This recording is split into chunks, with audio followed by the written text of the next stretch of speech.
Hello everyone, it's me Shariyama from TLS from SFR, and there is a new video guide from my side.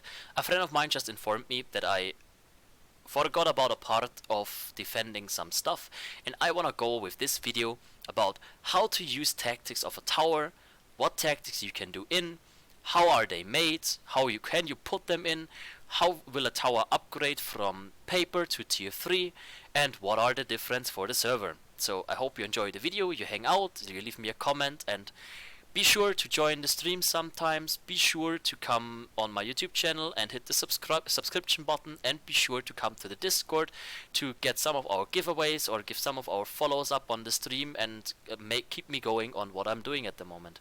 So let's get this started. So in this video we will go over tactics from a tower, a keep, a camp, and the garrison basically, and garrison is the same and SM is different. So basically we have different things. Let's start with the camps. So if you see on a camp, we have we will start tactics for now. We have two ways to do it. So we have the tactics called active tactics that you can pull. So then in every keep, in every tower, and in every camp are tactivators that you can activate basically through active skills that you're putting in. If you don't put them in, you're not having that tactics and it's just empty. So basically, in a camp, when a camp is 10 minutes yours, you see it here, it will unlock after 10 minutes, you claimed it. So a guild needs to claim it, and you need to have the upgrades in your guilds to have the to achieve anything in there. So be part of a World vs. World guild, be sure that you have upgraded guild hall, be sure that you have the tactics, I will show you later how to get them, and be sure you have the rights to put them in. Then you need to claim something, and you need to hold it for 10 minutes, like you see it here, until you unlock it, and then it takes 2 minutes to get activated. So here, for example, on the active tactics, you can go for a dune roller. That is like a motorcycle that you can use in World vs. World that can attack towers and keeps and everything. It's pretty cool to run. It is like, for example, in the new Living Story, when you went to that one Living Story part where you were running all the char cars in an event. It's basically like this. You can go for invulnerable Doliacs. That means if you pull that, the invulnerable Doliacs cannot be attacked at that point. So if you're attacking the invulnerable Doliacs at that point, they will not be damaged and they're going back to your bay. And at that point, they cannot deny it, and your bay can be upgraded at this point. Furthermore, we have Chilling Fog in a camp. So basically, everyone in this camp will be slowed down. Everyone in this camp from the enemies cannot move that quick. I've never seen it in my life in the camp, to be honest, but it is possible. And you can use a supply drop in a camp. So if you have 100 supply in a normal camp at level 1, while you have in a camp level 2 more supply, and a camp level 3 you have 300 supply. And you can even make a minor supply drop that you get 100 supply for free in a camp. So if you need a camp on a border, or it's an offensive border where you need supply, you can use it, for example, to regather supply as a commander. Can be very useful for a commander, but I've never seen it too much. Normally, you're using the invulnerable Doliacs or the Dune Roller sometimes for people, if you really think you can do that. But the invulnerable Doliacs is like the best go-to, because then you can get sure your dollies are getting through, that you upgrade your tower or keep. Then we have passives. There is different passives that are very good. One is Sabotage Depot. So basically all the supply in the camp will be destroyed when the camp flips for the enemy. Can be very annoying for enemies because they run out of supply soon, especially when you attack them with cows and everything, or disabling them and all, or destroying their siege. Can be very, very frustrating, and they have to resupply, and you're buying a lot of time for your server to respawn. Then you have Speedy Doliacs. These Doliacs are running faster than normal Doliacs to get your upgrading on your tower or keep faster. You have Pack Doliacs. Pack Doliacs are counting as 2 Doliacs. It's the best choice to go for Pack Doliacs on camps that are pretty close to a tower or a keep to upgrade it, because you're getting 2 in a time. And the Speedy Doliac is not running like 100% faster as the normal Doliac. So basically the Pack Doliacs, if they get from A to B, they are bring more supply and more everything to your tower and count more, but they have to get in.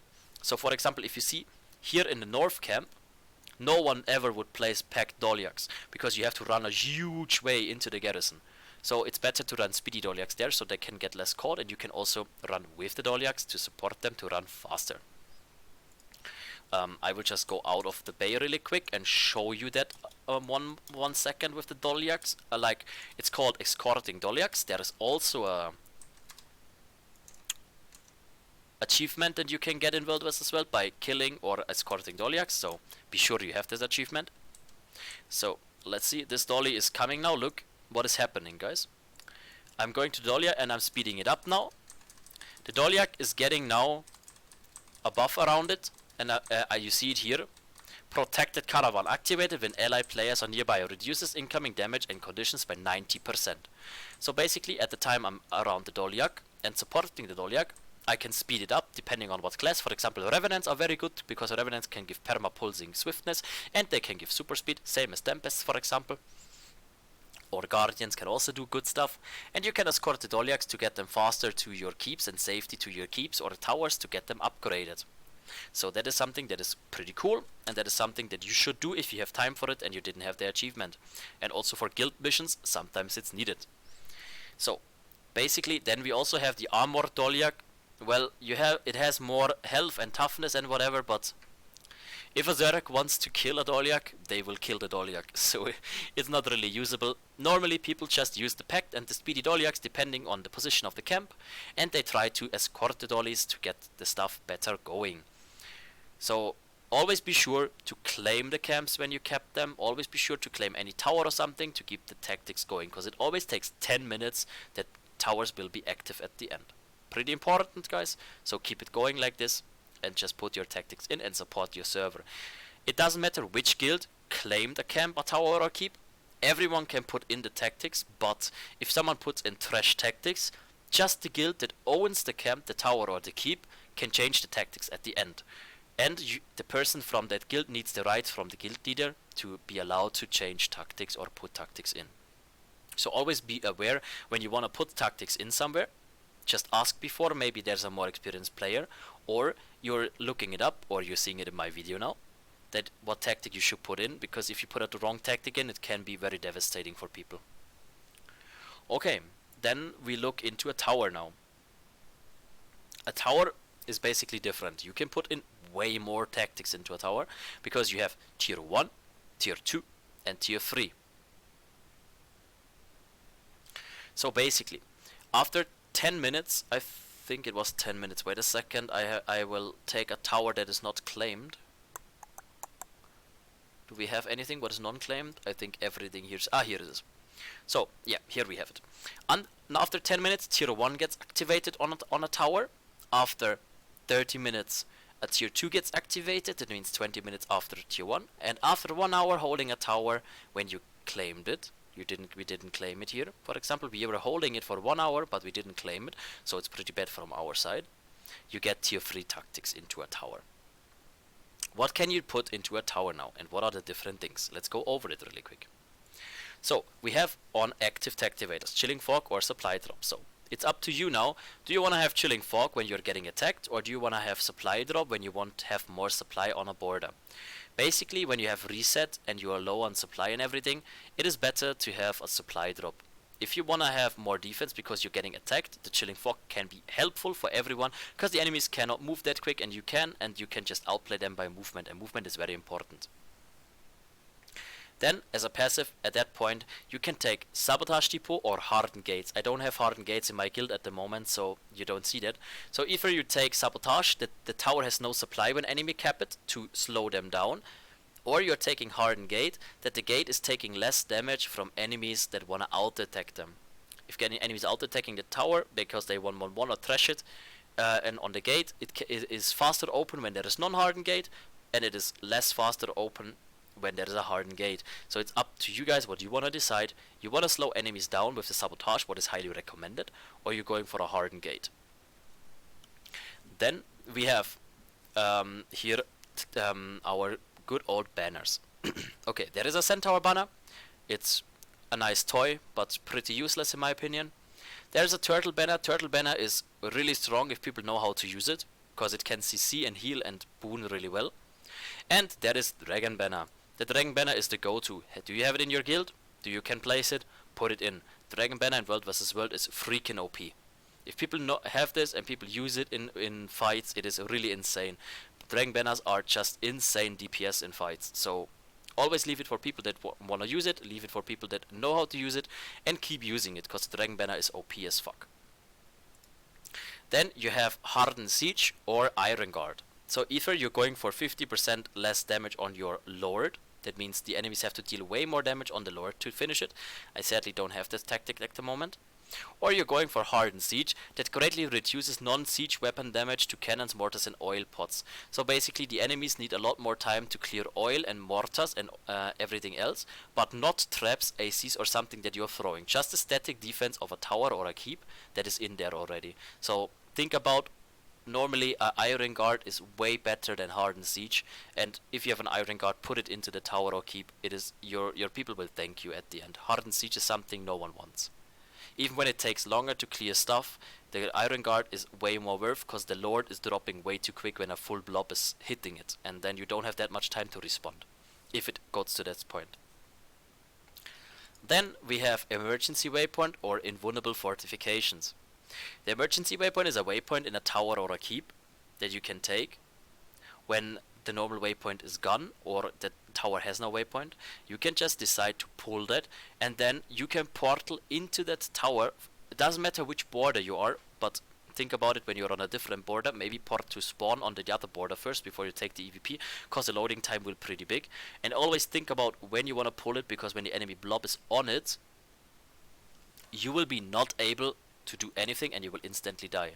The thing is, what people don't know, and that is a very, very good information, and maybe share that also with friends, if you take an EVP and you die, just retake it and you will be invulnerable for several seconds. You can dodge out of that shit and just bomb them. So you will be invulnerable after you died one time, and you can just run out then. So don't lay anywhere, don't port to spawn or something, just instantly take the EVP again and bomb on the enemies. Enemies can go down in that point if you're doing that. A lot of people don't know that, and so enemies are standing on the EVP and winning most of the fights. You can overwhelm them at the end because you're invulnerable and they cannot hit their damage, and they're wasting a lot of their bomb. And always keep bombing on them and keep clouding and try not to get caught by them, because there is a lot of AoE, so you need to know how to position yourself. But please always take the emergency weapon one more time if you have the opportunity for it. The invulnerable fortifications that I don't have at the moment is an active Tactivator that is buffing up all walls with like a golden lines, and enemies cannot deal any damage to walls or gates for 1 minute. So you're stalling the enemies for 1 minute, where you have time to destroy their siege or to wipe them until they are coming and they can open the tower again, or you can repair against it and everything. So it's very strong. For example, on inner towers where you have a close waypoint, I wouldn't recommend it on a keep, because on a keep you have outer walls and inner walls, and in my opinion it is better on, for example, bay, hills, or in your keep or in your garrison to have an emergency waypoint at the end, that when they are inside and you can emergency waypoint, and then at the end you're winning. So let's go over the passives really quick. The passives is again Sabotage Depot and Harden Gates. It's the same like in a tower. Harden Siege and Iron Guard. And you have Auto Turret or Presence of the Keep. I sadly don't have a Presence of the Keep in my guild too. Like, what the hell is going on with my guild? Wait a second. Maybe the other guild that I have. No, the other guild has no Siege too. Cool. So either you go for Auto Turret. What is not recommended, it's trash. What you wanna go for is Presence of the Keep. Presence of the Keep, I can show you. I have a Presence of the Keep here. Guild objective aura 8. 5 max supply, 10% more world vs world experience, 25% faster movement, 100 power, precision, toughness, vitality, and 20% more magic find. So you're buffing all your parties and all your people in the area of your stats. So basically you're moving faster, you're dealing more damage, you're tankier, your regeneration more, everything is increased. So it's always good, and the buff is going in all the area where your keep is going. So you can defend that stuff and you can fight way better and you're stronger in that area. So if you have very strong enemies, try to fight them inside of your stuff where you are buffed. Oh, look at Princess Artemisia tapping all the siege. Something that I want to say now too. A siege has a timer. When this timer is down to 0, the siege will disappear. The timer is always on 1 hour. Means one time in an hour, for example, this Artemisia is now retaking it, and now the tower is, now the AC has again 60 minutes time before it despawns. So you can use that as that is like a passive ticker on the siege delay timer. So always try when you go into a keep or a tower, you run by taking synthesizers or something. Always go for it and always tap the siege really quick. Everyone will be thankful if the siege is there, guys. All the time hit this button and look, for example, that you're hitting everything, okay? Okay, let's go further. Like I already said, you're getting 5 more supply in a keep, a tower, or a camp when you're claiming something and you have the guild aura for it, okay? Here you see, for example, really good tactics. Chilling Fog, Sabotage Depot, Iron Guard, Dragon Banner, Emergency Waypoint, and Presence of the Keep. This is like the perfect setup for a keep, guys. That is what you want to go for. Okay. Then we have one different thing here, for example. That's called Stone Mist Castle. Stone Mist Castle is not a keep, it's a castle at that point. And the game sets it different. People say Shiny Castle, people say Motivation Castle, people say this is like the middle point of everything, and people always want to have that. So basically it's something important. You have tier 1 and tier 2, the same tactics and in a keep. Just in tier 3 you can go for something called air defense. Then some airships are pew pew pew pew pew pew pew pew pew everywhere with like cannons and everything. Like for example, if you know from Fractal, Captain Maitrin, she's also hitting with a lot of cannons, and that is happening in the keep there in SM, outer and inner. The problem is what you need to care about when you are losing SM while the airship is going. The airship is casting for the enemies, and then you need to care about that you're not getting hit by it. And people need to start stability and everything, that they're not getting knocked off, so you can go for Chilling Fog and airship at the same time, and you can defend that really, really quick and really, really good. The objective aura also gives you something called... Oh wow, I just crashed again. I'm sorry about that, guys. That is interesting. I will just relog really quick. So, you just saw it there. It's called Cloaking Water in SM. It's something that is very special in SM. Sadly, SM is now owned by someone that is not the Whiteside Rich is playing against us, and they know it. So I cannot go there and show you that, but I guess you know what I mean when I'm showing it to you. I'm really sorry about this DC now, guys. I'm really, really sorry. I'm logging already back in. It seems like my Arc DPS doesn't like my game today. Doesn't matter. So the Cloaking Water, there is like three pots where you can go on EB. Well, maybe I'm lucky, maybe I'm very lucky. I will run there really quick. Maybe I'm lucky and people opened the outer wall of SM, and then I can show you that Cloaking Water positions. One is on south, one is on northwest, and one is on northeast. And what happens with this is that your squad will get stealthed for a long distance. So basically, if you're taking that waters and you're running onto the enemies, your squad will be veiled completely. Everyone can be stealthed. And you can either use it defensively, because you can reach from that pot until the inner of SM, or you are going to attack someone on the outer wall. You can still go very, very far with it, especially when you extend it with a veil or a stealth blast. I will look now if a wall is open, but I don't think so, because Whiteside Ridge is really hard defending it. Nope, it's not. Okay, then I will just show it on the minimap for you, and you can search for your own in the game and look for it, okay? So, one of the pots is here, you see it, one of them is here, and one of them is here. Go inside there and you will be stealthed for long duration, and you can either go until inside the Lord Room, or you can go, for example, from here until here with stealth with no problem, and then extend that to defend and attack Whiteside Ridge there, for example, from our side now. Can be very good if it is used well, and it is the go-to tactic on SM if you want to use it. So yeah, the other thing you can use there is, for example, auto turrets again. Makes no sense, guys, really no sense. So furthermore, let's check it. We talked about the towers, we talked about the camps, we talked about the keep, and we talked about SM. Okay, what we have else there is there's a difference in keeps and towers between the tactics tier 3 and the tower tier 3, or the camp, or whatever tier 3. So over time, 10 minutes, 30 minutes, 1 hour, the tactics are coming, right? It's acting passively, it's coming passively, you just need to wait. So let's look at this. I just hope that no one kills me right now. So with tier 1, you see here tier 1 secured, tier 2 reinforced, tier 3 fortified. Okay, here we have a tower that is not upgraded. Okay, so tier 1 needs $20. After $20, the tower gets tier 1 and you are getting a build pot of oil, you get cannons, you get an outfitter in it, and you get a storage expansion. This means you get more supply, you have a vendor inside, you get cannons and an oil. Then you need another $20 until you get stronger walls, you get a mortar in a tower or a keep, and you need a recruiting siege master there, and you have an addition, and you have more defenders in the tower or keep, or also in the camp, depending what tactics you're taking in and everything. And then after $80, so basically after $80 more, then you're getting the hardest walls you want.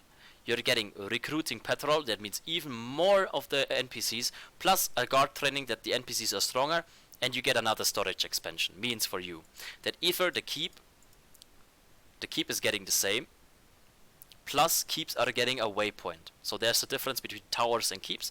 Keeps are getting a waypoint on tier 3, but all the other tactics are the same. So it's different about you're getting this passively, and for this you have to escort dollies into your keep or tower that you're getting this upgraded. It's the same for a camp, for example. A camp can also upgrade.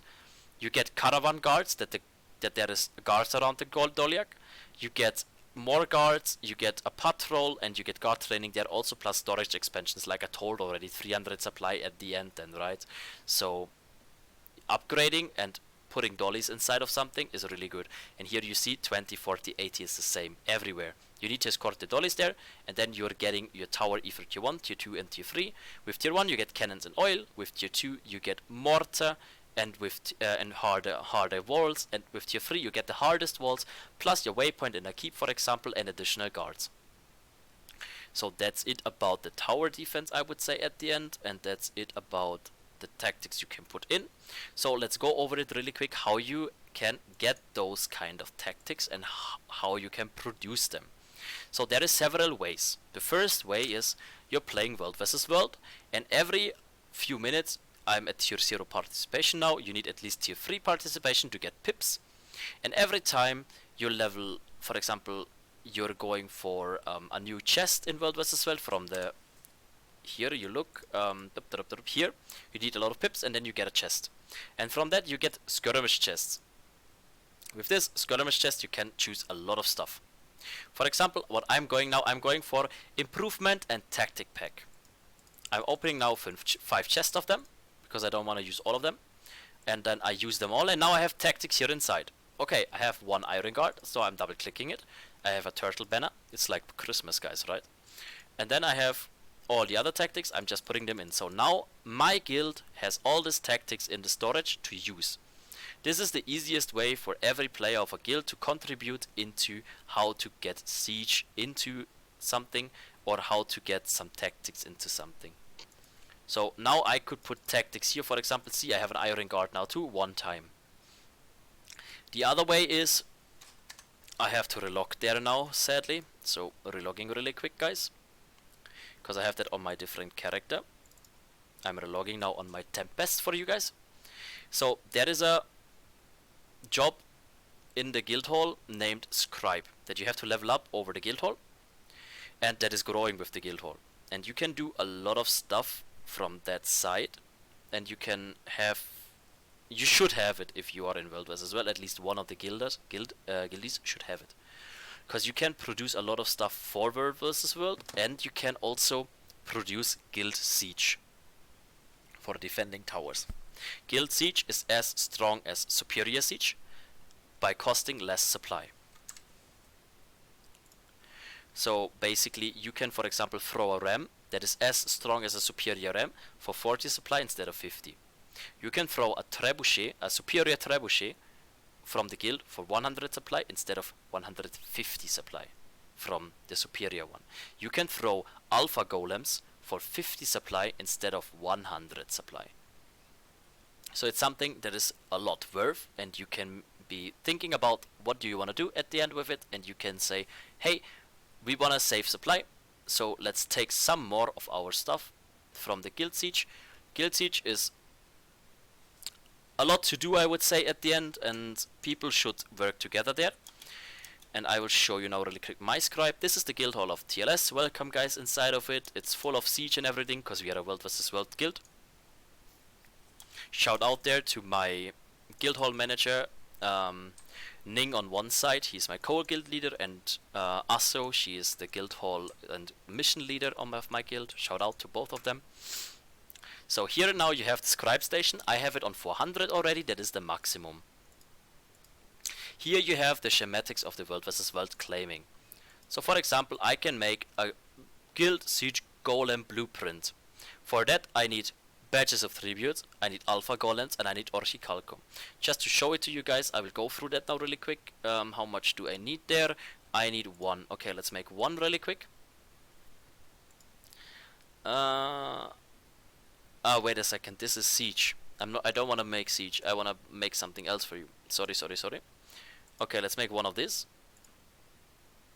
Now I can make a watchtower, for example. Watchtowers are showing me enemy movement inside of the area of a tower, for example. What is very important to see when they are coming, so you always know when there is opponents. In the guild hall you have to go to this vendor here that makes your badges of tribute in badges of honor into badges of tribute. Let's get really quick 100 of them because I'm using them mostly. So now you have the badges of tribute and you have the other stuff. Let's go back to the scribe station.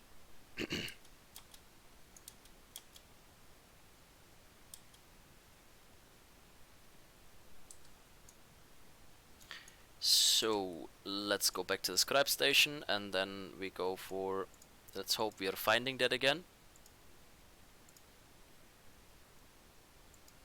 Claiming, yeah, here it is. So now we can make a watchtower. So let's craft one of the watchtowers. Okay, so now I have one of these watchtower prints here inside of my guild now too again. Well, it's not in my inventory because I'm already in the guild, but it got added into my guild now, so I can use that in World vs World now to do something. But for that you need badges of tribute, and for that you need to play World vs World, so it's easier to use the skirmish chest and just work together in a guild. So the second thing you can do for sieging and for defending in World vs World, like I said to you, the guild siege.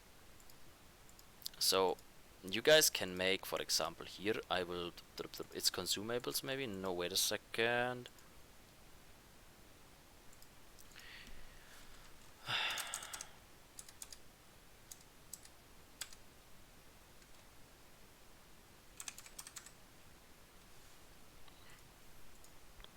So, guild catapult. I can make a guild catapult now. For that I need badges of tribute, I need blue catapults, and I need mithril. I'm making the mithril now really quick. Okay, so I have mithril now. Now I make, let's say, 5 catapults really quick. Okay, so now I have added 5 schematics of the catapults into my guild storage. I'm going to the assembly device, switching to the World vs World processing line. That's the second window. And now I have 5 catapults here, and I have to drag and drop them to the bottom.